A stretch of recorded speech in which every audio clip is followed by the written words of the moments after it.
നമ്മുടെ മമ്മൂക്ക സിനിമകളിൽ എനിക്ക് ഒരുപാട് ഇഷ്ടപ്പെട്ട ഞാൻ ഒത്തിരി തവണ കണ്ട ഒരു ചിത്രമാണ് അഴകിയ രാവണൻ എന്ന ചിത്രം. ശരിക്കും പറഞ്ഞാൽ പേര് കേൾക്കുമ്പോൾ നമ്മുടെ പ്രാഞ്ചിയേട്ടൻ അഴകിയ രാവണൻ, ഈ സിനിമയുടെ രണ്ട് പേരുകളും നമ്മുടെ ഇടയിലുള്ള ഒരുപാട് പേർക്ക് നമ്മൾ ഇട്ട് വിളിച്ചിട്ടുണ്ട്.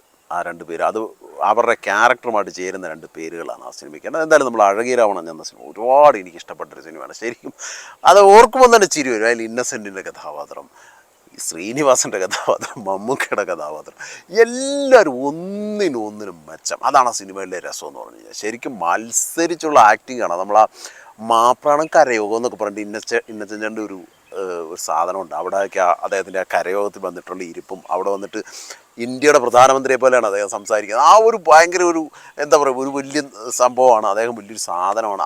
അദ്ദേഹത്തിൻ്റെ ക്യാരക്ടർ ഫുള്ള് മനസ്സിലാക്കിക്കൊണ്ടാണ് ആദ്യത്തെ സീനിൽ അദ്ദേഹത്തെ ഇൻട്രൊഡ്യൂസ് ചെയ്യുന്നത്. അങ്ങോട്ടേക്ക് കൊച്ചിൻ ഖലീഫ വരുന്നൊരു സാധനമുണ്ട്. കൊച്ചിൻ ഖലീഫയുടെ വരവ് പോലെ അദ്ദേഹത്തിൻ്റെ ആ ഒരു സംഗതി, ഇത് ഭയങ്കര മത്സരം തന്നെ അവരുടെ ആക്ടിങ്ങിൽ നമുക്ക് കാണാം. അവിടേക്ക് എത്തുന്നു, അതിനുശേഷം നിങ്ങൾ അവിടുന്നല്ലേ ഇവിടുന്നല്ലേ എന്നുള്ള ചോദ്യം, ഇന്നസെൻറ്റിൻ്റെ ആ ഒരു സ്റ്റൈല്, പിന്നീട് അദ്ദേഹത്തിൻ്റെ അടുത്തൊരു ക്യാരക്ടർ, പണം കിട്ടിയാൽ എന്തും ചെയ്യുന്ന ഒരു കഥാപാത്രം, അതിലേക്കുള്ള അദ്ദേഹത്തിൻ്റെ ഒരു യാത്ര, പിന്നീട് ഒരു നമ്മുടെ ഈ ഒരു നായികയുടെ വീട്ടിലേക്ക് എത്തുന്ന സീന്, അവിടെ എത്തുമ്പോൾ നമ്മളെ സ്വീകരിക്കാനായിട്ട് അവിടെ രാജൻ പി ദേവിൻ്റെ കഥാപാത്രമുണ്ട്. വളരെ ഗംഭീരമായിട്ട് അദ്ദേഹം ശരിക്കും പറഞ്ഞു കഴിഞ്ഞാൽ നമ്മൾ ഈ രാജൻ പി ദേവ് സിനിമകളിൽ കാണുമ്പോഴും കൂടുതൽ അദ്ദേഹം ഭയങ്കര ക്രൂരനായ ഒരു വില്ലനായിട്ടൊക്കെയാണ് നമ്മൾ അദ്ദേഹത്തെ കണ്ടത്. എന്നാൽ ഇതിനകത്തൊരു പാവം, ഒന്നും ചെയ്യാൻ കഴിവില്ലാത്തൊരു മനുഷ്യനായിട്ട് അദ്ദേഹം ഭയങ്കര ഗംഭീരമായിട്ട്, അതെനിക്ക് തോന്നുന്നു ആ ഒരു സമയത്ത് അദ്ദേഹം അങ്ങനെയുള്ള സിനിമകൾ ആദ്യം തുടങ്ങുന്ന ഒരു സിനിമ എന്ന് വേണമെങ്കിൽ നമുക്ക് അഴകിയ രാവണനെ വിശേഷിക്കും. അതിന് മുമ്പുള്ള സിനിമകളിൽ ഞാൻ ഓർക്കുന്നില്ല. എനിക്ക് തോന്നുന്നു ആ ഒരു സമയത്ത് അദ്ദേഹം ചെയ്ത സിനിമകളിൽ ഇങ്ങനത്തെ ഒരു പാവം ക്യാരക്ടർ തുടങ്ങുന്ന ഈ അഴകിയ രാവണൻ സിനിമകളാണ് തോന്നുന്നത്. അതുകൊണ്ട് നമ്മൾ പെട്ടെന്ന് തിയേറ്ററിൽ അന്നൊക്കെ പോയി കാണുമ്പോൾ ഈ രാജദേവൻ്റെ ഒരു ക്രൂര കഥാപാത്രമായിരിക്കും എന്നായിരിക്കും പ്രതീക്ഷ. എന്നാൽ അതൊക്കെ മാറി. പിന്നീട് ഭാനുപ്രിയയെ ഭാനുപ്രിയ ശരിക്കും പറഞ്ഞു കഴിഞ്ഞാൽ അവരുടെ ഒരു മലയാളം നടിയുടെ ഒരു മാനറിസം, മലയാളി എന്ന് നമുക്ക് പെട്ടെന്ന് തോന്നുന്ന ഒരു ക്യാരക്ടറല്ല ഭാനുപ്രിയയുടെ. പക്ഷേ കഥാപാത്രത്തിന് വേണ്ടിയിട്ട് അവർ ഭയങ്കര ആപ്റ്റാണ് ആ സിനിമയിൽ. അത് ഭയങ്കര രസകരമായിട്ട് അവർ ചെയ്തേക്കുന്നു.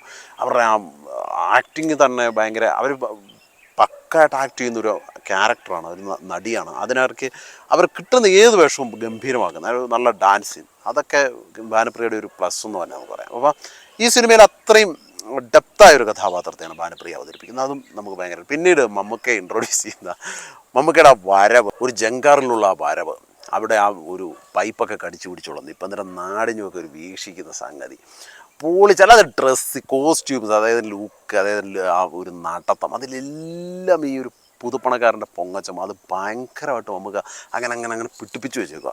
പിന്നെ അദ്ദേഹം ആ വീട്ടിലേക്ക് വരുമ്പോഴത്തേനും അവിടെ നിൽക്കുന്ന എല്ലാവരെയും നോക്കുന്നു, എല്ലാവർക്കും 100 രൂപ വെച്ച് കൊടുത്തേക്കണമെന്ന് പറയുന്ന എല്ലാവരെയും കാണും നമസ്കാർ എന്ന് പറഞ്ഞിട്ട് ആ സാധനം, അത് ചുമ്മാ ആവശ്യമില്ലാത്തൊരു സംഗതി. അത് ഒരു ആൾ നടന്നു പോകുമ്പോൾ ഇതിൻ്റെ ഒന്നും ഒരു ആവശ്യമില്ല, അവരെ ശ്രദ്ധിക്കുന്നോ ഇല്ലയോ അതൊന്നുമില്ല. പക്ഷെ പുള്ളി അവിടെ ശ്രദ്ധ പിടിച്ചു പറ്റാൻ വേണ്ടിയിട്ട് ചെയ്യുന്ന സംഗതികൾ, അങ്ങനത്തെ ഒരുപാട് കഥാപാത്രങ്ങൾ നമ്മൾ കണ്ടിട്ടുണ്ട്. നമ്മൾ അറിയാതെ അവരെയൊക്കെ അഴകിയ രാവണൻ എന്ന് വിളിച്ചിട്ടുമുണ്ട് നമ്മുടെ ഇടയിലുള്ളവർ.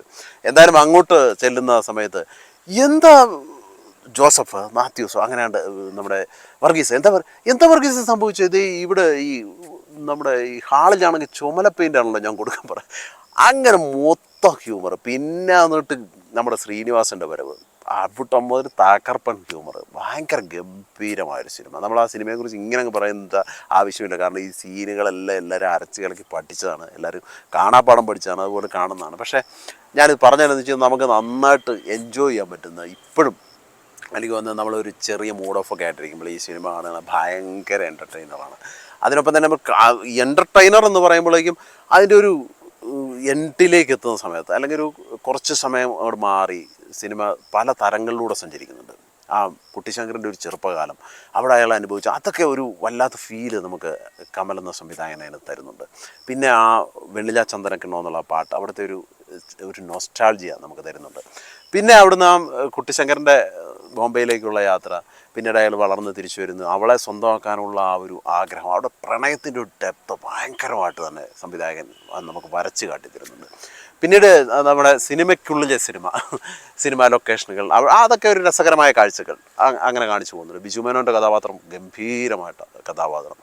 ബിജു മേനോൻ അത്രയും കാലം ചെയ്തതിൽ നിന്ന് ബിജു മേനോനും എനിക്ക് തോന്നുന്നൊരു നല്ല കഥാപാത്രത്തെ കിട്ടുന്ന ഈ അഴകിയ രാവണൻ എന്ന സിനിമയിലൂടെയാണ്. പിന്നീട് അതിനുശേഷം ആ സിനിമ അങ്ങനെ സഞ്ചരിക്കുന്ന സമയത്ത് നമുക്ക് ചെറിയ മുറിപ്പാടുണ്ടാക്കി, ചെറിയ വേദനകളുണ്ട്. അതിനകത്തൊരു പാട്ട്, ആ ഒരു പാട്ട് ഇപ്പോഴും ശരിക്കും അത് കേൾക്കുമ്പോൾ ഒരു സങ്കടമാണ്. അവർ ആ ഹോട്ടലിൽ റൂം എടുത്തിട്ട് അവരുടെ ആദ്യരാത്രി ആഘോഷിക്കാനായിട്ടുള്ള ഒരു സംഗതി. ആദ്യരാത്രി അല്ല, അവരുടെ കല്യാണം കഴിഞ്ഞിട്ടുള്ള ഒരു ഒരു നൈറ്റ്, അവർ ഫസ്റ്റ് നൈറ്റ് ആഘോഷിക്കുമ്പോൾ എല്ലാ പ്രശ്നങ്ങളൊക്കെ ഉണ്ടാവും. പിന്നീട് ആ ഒരു രാത്രി അവളുമായി കൂടുതൽ അടുക്കാമെന്ന് വിചാരിക്കുന്ന കുട്ടിശങ്കരൻ്റെ മനസ്സ്, എന്നാൽ അവളുടെ മനസ്സിലുള്ള കലുഷിതമായ അവസ്ഥകൾ, അവിടെ നിന്നൊരു ചെറിയ സങ്കടം നമുക്ക് നൽകപ്പെടുന്നു. അവർ തമ്മിൽ പിരിയുമോ എന്ന് നമുക്ക് തോന്നുന്നു. പിന്നീട് ആ പ്രണയത്തിൻ്റെ പൂർണ്ണമായിട്ട് നമുക്ക് മനസ്സിലാക്കിക്കൊണ്ട് സിനിമ എൻഡ് ചെയ്യുന്നു. നല്ല ഗംഭീരമായ സിനിമ. എനിക്ക് തോന്നുന്നു ആ ഒരു കുറേ ഭാഗങ്ങൾ ഇതുപോലെ ഒരു പൊങ്ങച്ചക്കാരനായ ഒരു ആൾ, ഒരു പുതു പണക്കാരൻ, അദ്ദേഹത്തിൻ്റെ സിനിമ പിടിക്കാനുള്ള യാത്ര, അപ്പോൾ ഒരു പ്രൊഡ്യൂസറുടെ ഒരു കുറേ മാനറിസങ്ങൾ, പിന്നീട് നാട്ടിൻ പ്രദേശത്തെ ഈ പൊങ്ങച്ചക്കാരൻ്റെ കുറേ രീതികൾ, എന്നാൽ അയാളുടെ ഉള്ളിലുള്ള ഒരു ബിസിനസ്സുകാരൻ, അത് പലപ്പോഴും നമുക്ക് മനസ്സിലാക്കി തരുന്നുണ്ട്. ഈ ബിസിനസ്സുകാരൻ്റെ ചില മൈൻഡുകൾ, അയാളുടെ ഉള്ളിലുള്ള പല ലക്ഷ്യങ്ങളും, അയാൾ ഒരു ലക്ഷ്യത്തിലേക്ക് നടക്കുമ്പോൾ ആ ബിസിനസ്സുകാരൻ്റേതായ എല്ലാ കുതന്ത്രങ്ങളും അയാൾ പ്രയോഗിക്കുന്നുണ്ട്. പിന്നീട് അയാളുടെ ഉള്ളിലെ പ്രണയം, അയാളുടെ ചില കരുതലുകൾ, അയാൾക്ക് പ്രത്യേകിച്ച് നമ്മുടെ ഈ വർഗീസിനോടും അതുപോലെ തന്നെ നമ്മുടെ ഈ ശ്രീനിവാസൻ്റെ കഥാപാത്രത്തോടുമൊക്കെയുള്ള ഒരു കരുതൽ, അതൊക്കെ അതിനത് കാണിക്കുന്നുണ്ട്. അങ്ങനെ പല മാനറിസങ്ങളിലൂടെയാണ് ഈ കുട്ടിശങ്കരൻ്റെ കഥാപാത്രം കടന്നു പോകുന്നത്. അത് വളരെ ഗംഭീരമായി അത് മാറി തന്നെ മമ്മൂക്ക നമ്മുടെ മുൻപിലേക്ക് കാണിക്കുന്നുണ്ട്. ആ സിനിമയിൽ ഉടനീളം അത് മമ്മൂക്ക ഇങ്ങനെ മാറ്റി ആ എക്സ്പ്രഷൻസ് എല്ലാം മാറ്റി ഒരു വേറൊരു വ്യക്തിയായി തന്നെ കുട്ടിശങ്കരൻ എന്ന ശങ്കർദാസിൻ്റെ യാത്രകൾ, അത് ഭയങ്കര രസകരമായിട്ട് തന്നെ മമ്മൂക്ക എല്ലാ സീനുകളിലും അത് കാണിച്ചു തരുന്നുണ്ട്. ഈ ഒരു കുറേ മാറ്റങ്ങളെല്ലാം എന്തായാലും വളരെയധികം നമ്മൾ എൻജോയ് ചെയ്യുന്നത്, ഞാനിപ്പോഴും ഒരുപാട് തവണ കണ്ടിട്ടുണ്ട്. ഇപ്പോഴും എന്തെങ്കിലുമൊക്കെ സങ്കടങ്ങൾ മനസ്സ് കുറച്ച് ഡൗൺ ആകുമ്പോൾ ഇരുന്ന് കാണുന്ന സിനിമകളിലൊന്നാണ് സാക്ഷാൽ അഴകിയ രാവണൻ.